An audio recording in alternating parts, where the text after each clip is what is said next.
কাজিৰঙাৰ বন বিভাগৰ জিম্মাত দুৰ্ধৰ্ষ চোৰাং চিকাৰী কিছুদিনৰ পূৰ্বে অস্ত্ৰ আইনৰ অধীনত গহপুৰ আৰক্ষীয়ে গ্ৰেপ্তাৰ কৰা লক্ষ্য পেগু নামৰ চোৰাং চিকাৰী বন বিভাগৰ আগত স্বীকাৰোক্তি 2008 চনৰে পৰা কাজিৰঙাত গড় হত্যাৰ চেষ্টা চলাই আহিছিল।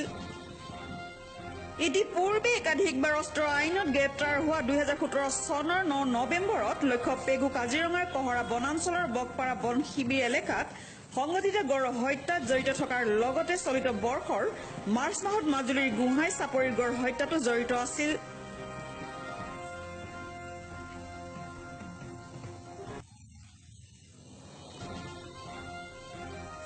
বন বিভাগৰ মতে পূৰ্বতে আটক কৰা চোৰাং চিকাৰী স্বীকাৰোক্তিৰ ভিত্তিত গহপুৰৰ লুইটমুখৰ পৰা আৰক্ষীয়ে গ্ৰেপ্তাৰ কৰা চোৰাং চিকাৰীটোক বন বিভাগে 3 দিনৰ জিম্মাত লৈ সোধা পোছা অব্যাহত ৰাখিছে।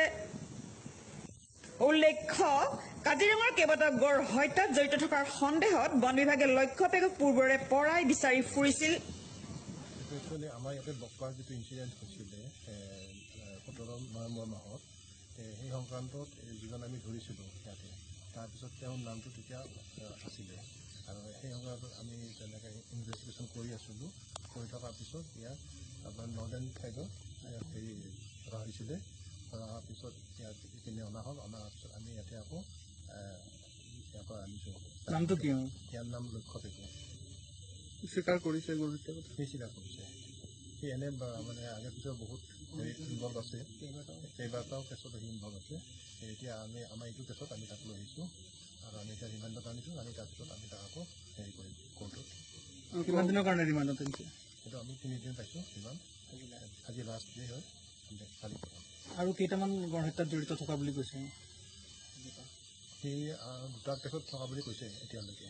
এটা বকপৰা, এটা আমাৰ বকপাত আছিলে আৰু এটা আছিলে মাজুলীত।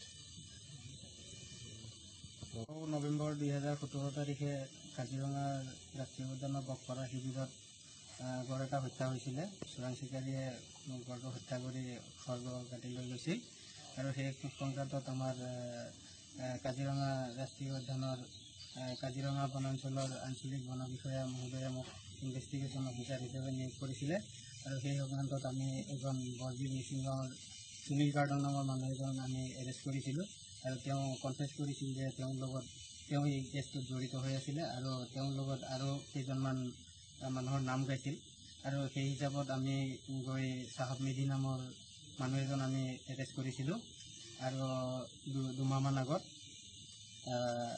আৰু যোৱা 24 তাৰিখে আমি খবৰ পালোঁ যে আৰু এজন এই কেছটোৰ লগত জড়িত আসামী এজন গহপুৰ থানাত ধৰিছে আৰু তেওঁক আমি ৰিমাণ্ডত আনিছোঁ। লক্ষ্য পেগু নামৰ মানুহজন এওঁ কনফেছ কৰিছে যে এওঁ বকপাৰা শিবিৰৰ যোনটো ইনচিডেণ্ট হৈছিলে আমাৰ তেওঁ আমি সোধপোছ কৰাৰ কালত গম পাইছোঁ যে মাজুলী গোহাঁই চাপৰিত যোৱা মাৰ্চ মাহত যোনটো ইনচিডেণ্ট হৈছিল তেওঁ সেই কেছটোত জড়িত হৈ আছিলে। খৰ্গ লৈ গৈছিল নেকি 2টা ঘটনাতে? হয়, খৰ্গ নিছে বুলি কৈছে। কিবা পাইছে নেকি? আমি পোৱা নাই যিহেতুকে পুলিচে এৰেষ্ট কৰিছে। কাজিৰঙাৰ পৰা অলকজ্যোতি শইকীয়া, পাব্লিক প্ৰেছ।